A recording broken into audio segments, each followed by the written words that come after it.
नमस्कार. Welcome to Palkar's kitchen. आज आपण पालकर्स किचन मध्ये एक पारंपरिक रेसिपी बघतोय. ती म्हणजे वालाच्या घुगऱ्या. ह्या घुगऱ्या बाळाच्या 5वी आणि 6वीच्या पूजेच्या दिवशी केल्या जातात. एक दिवस चण्याच्या घुगऱ्या केल्या जातात आणि एक दिवस अशा प्रकारे वालाच्या घुगऱ्या असतात. तर ह्या घुगऱ्या कशा करायच्या ते आपण या व्हिडिओमध्ये आज सविस्तर बघणार आहोत. त्यामुळे हा व्हिडिओ तुम्ही शेवटपर्यंत नक्की बघा. तर ह्या वालाच्या घुगऱ्या करण्यासाठी मी इथे वाल घेतलेले आहेत.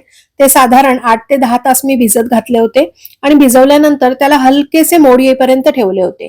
मोड हे अगदी थोडेसे आले पाहिजेत. खूप जास्त मोड आलेल्या वालाच्या घुगऱ्या चांगल्या बनत नाहीत, कारण आपण जेव्हा घुगऱ्या बनवायला घेतो तेव्हा जास्त मोड आलेले असल्यामुळे त्याची सालं निघायला सुरुवात होते. असं होऊ नये म्हणून अगदी हलकेसे मोड आल्यानंतरच त्या बनवायचे. तर हे भिजवलेले वाल मी घेतलेत. आता आपण त्यासाठी एक मस्तपैकी फोडणी करणार आहोत. फोडणी करण्यासाठी मी ते कढई तापत ठेवली आणि त्यामध्ये साधारण आपल्याला 2 ते 3 पळ्या तेल घालायचे. तेल घातल्यानंतर मी इथे मोहरी घातलेली आहे. मोहरी तडतडल्यानंतर आपल्याला जिरं घालायचंय. त्यानंतर घातलाय हिंग आणि हिंग घालून झाल्यानंतर घातली हळद. हा आहे गोडा मसाला. गोडा मसाला सुद्धा मी फोडणीतच घालणार आहे. साधारण मोठा चमचा भरून गोडा मसाला मी घातलाय. आणि हे आहे ओलं खोबरं. थोडंसं ओलं खोबरं आपण फोडणीत घालणार आहोत आणि थोडंसं आपण नंतर शेवटी घुगऱ्या बनत आल्यानंतर घालायचंय. फोडणीत थोडंसं खोबरं घालून परतल्यामुळे घुगऱ्यांना चव खूप चांगली येते. म्हणून 2 ते 3 चमचे ओलं खोबरं तुम्ही यामध्ये नक्की घाला. खोबरं परतून झाल्यानंतर आपण त्यामध्ये हे भिजवलेले वाल घालणार आहोत. या घुगऱ्या बनवताना वाल हे सोलून घेतले जात नाहीत, तर सालासकटच वापरले जातात. म्हणून आपण सालासकटच सगळे वाल आपण ह्यामध्ये घातलेले आहेत. आता फोडणीमध्ये ते व्यवस्थित परतून घ्यायचे. फोडणीमध्ये आपण जे गोडा मसाला किंवा ओलं खोबरं जे घातलेलं आहे ते सगळं ह्या वालाला लागेपर्यंत आपण खालपासून वरपर्यंत असं ते व्यवस्थित ढवळून घेणार आहोत. आणि ढवळून झाल्यानंतर आपल्याला त्याला एक वाफ आणायची आहे. वाफ आणण्यासाठी मी पाणी घातलेलं नाहीये. साधारण मिनिटभरच मी झाकण ठेवून त्याला वाफ आणलेली आहे आणि पुन्हा एकदा ते ढवळून घेतलेलं आहे. अशा प्रकारे आपल्याला 2दा झाकण ठेवून पाणी न घालताच ते आधी वाफवून घ्यायचे. कारण असं केल्यामुळे काय होतं, आपण त्यामध्ये फोडणीमध्ये जे मसाले घातलेत ना ते वालाला मस्त लागतात आणि छान त्यामध्ये त्याची चव मुरते. म्हणून आधी पाणी घालायचं नाहीये. आधी नुसते वाफेवरच ते हलकेसे शिजवून घ्यायचे. आता 2दा मी झाकण ठेवून हे वाफवून घेतलेले आहेत. आता ढवळून झाल्यानंतर मी त्यामध्ये थोडंसं पाणी घालणार आहे. पण पाणी घालताना सुद्धा आपल्याला अगदी थोडंच पाणी त्यामध्ये घालायचंय. खूप जास्त वाल बुडेपर्यंत पाणी आपल्याला त्यामध्ये घालायचं नाहीये, कारण ह्या वालाच्या घुगऱ्या ह्या कोरड्या असतात. त्यामुळे खूप जास्त पाणी घालायचं नाही. आणि दुसरं कारण म्हणजे खूप जास्त जर पाणी तुम्ही घातलं तर त्याची सालं निघायला सुरुवात होईल. आणि म्हणूनच अगदी थोडं पाणी घालतच आपल्याला त्याला वाफ आणायची. आणि अशी थोडं पाणी घालत 2-3 वेळा त्याला वाफ आली की वाल व्यवस्थित शिजायला सुरुवात होते. हे बघा, आता मी ते एकदा व्यवस्थित ढवळून घेतेय आणि तुम्हाला दाखवते की ते वाल शिजायला सुरुवात झालेली आहे. वालाचा दाणा जर तुम्ही असा प्रेस करून बघितलात तर तुम्हाला समजतं की हा वाल शिजलेला आहे की नाही. हे बघा, व्यवस्थित तो दाबला जातोय, पण अजून तो पूर्णपणे शिजलेला नाहीये.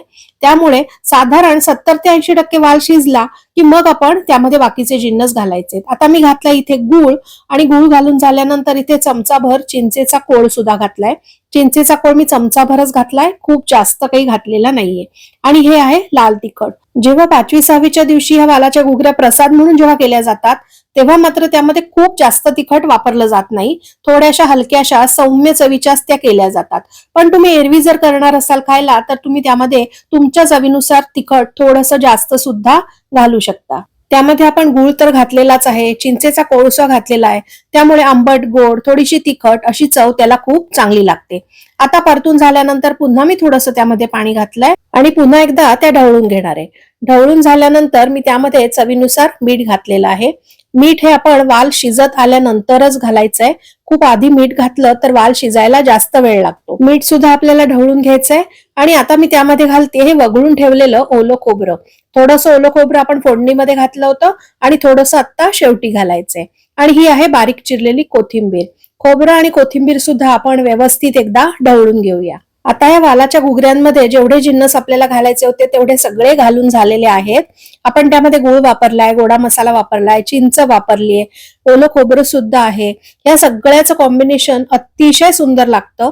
या वालाच्या घुगऱ्या खूपच चविष्ट लागतात.